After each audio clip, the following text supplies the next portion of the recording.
Les années 80 ont été des années effectivement d'effervescence pour la muséologie québécoise. Non seulement il y a eu de nouvelles lois qui ont permis de créer des musées, notamment transformer les musées d'État. Je pense au déménagement aussi du musée d'art contemporain, à l'agrandissement du musée des Beaux-Arts, à l'agrandissement du musée des Beaux-Arts de Québec, à l'arrivée du musée de la civilisation à Québec, mais aussi du musée des Canadiens des civilisations à Hull.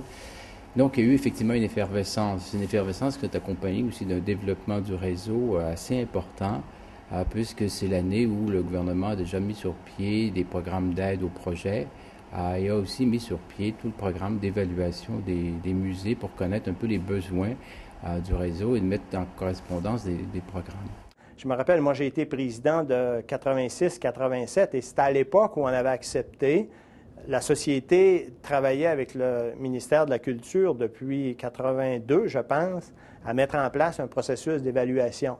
Et moi, quand je suis arrivé à la présidence, le processus était accepté, mais à ce processus-là devait découler du financement.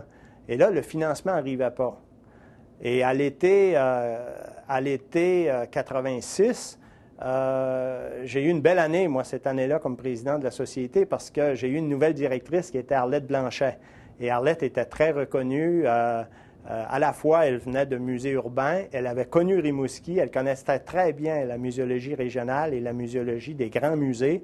Elle avait une bonne crédibilité.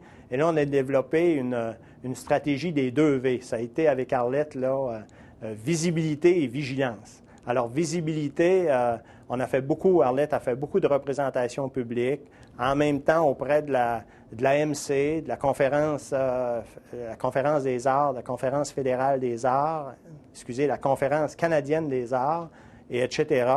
Et en même temps, vigilance. Alors, on a travaillé beaucoup sur la représentation. Il y a plusieurs jalons qui font que la Société des musées québécois est une concertation d'acteurs de l'ensemble du territoire.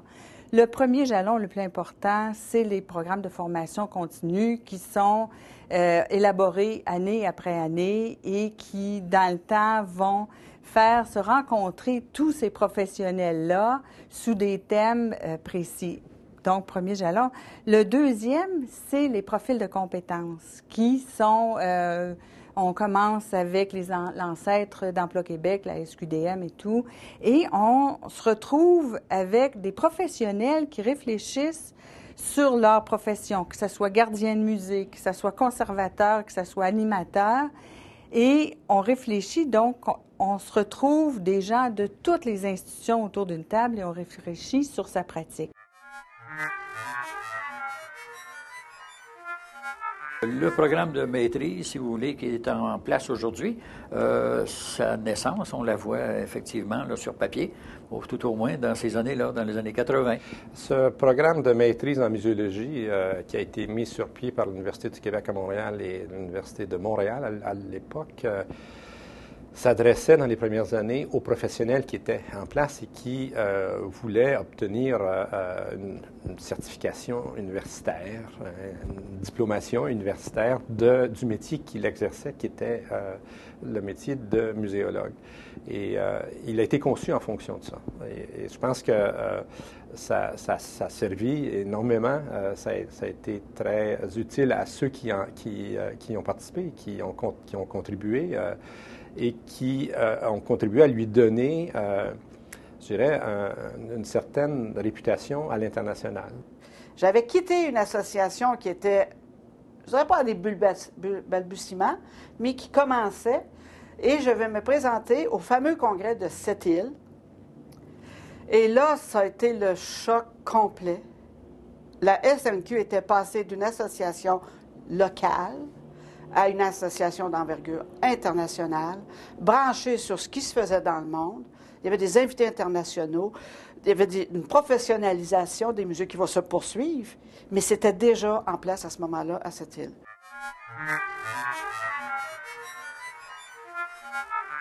Alors, Infomuse, c'est, je crois, le premier grand geste important de la Société des musées québécois pour vraiment solidifier, consolider le réseau, parce que ça a permis de mettre en contact non seulement des collections, mais des gens.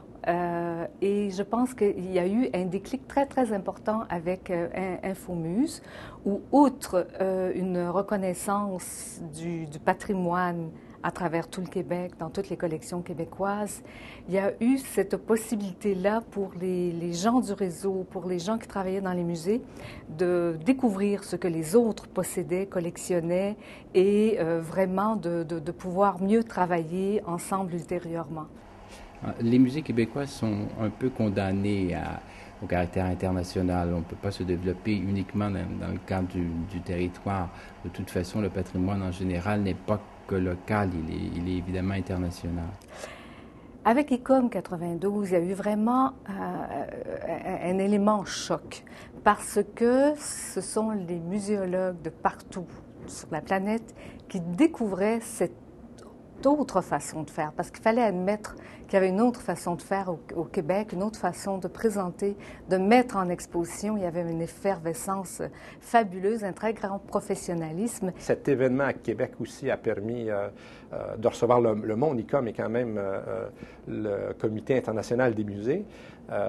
Et l'Association des musées canadiens avait aussi tenu son congrès en même temps que la Société des musées québécois et de l'ICOM à Québec, ce qui fait qu'il y avait là 3500 muséologues du monde entier qui ont pris conscience de l'innovation que pouvait représenter dans le domaine de la muséologie et principalement de la muséographie, de l'approche des publics, la muséographie québécoise par rapport à l'ensemble de ce qu'eux faisaient chez eux. Et c'est aussi à cette occasion que la Société a publié déjà un certain nombre de choses, notamment les tendances de la muséologie québécoise ou en plusieurs langues, et a commencé donc à produire non seulement en français, mais aussi en anglais, en espagnol, pour faire connaître effectivement la muséologie québécoise. Donc la SMQ a joué effectivement un rôle important à cette époque déjà pour appuyer la muséologie québécoise au niveau international.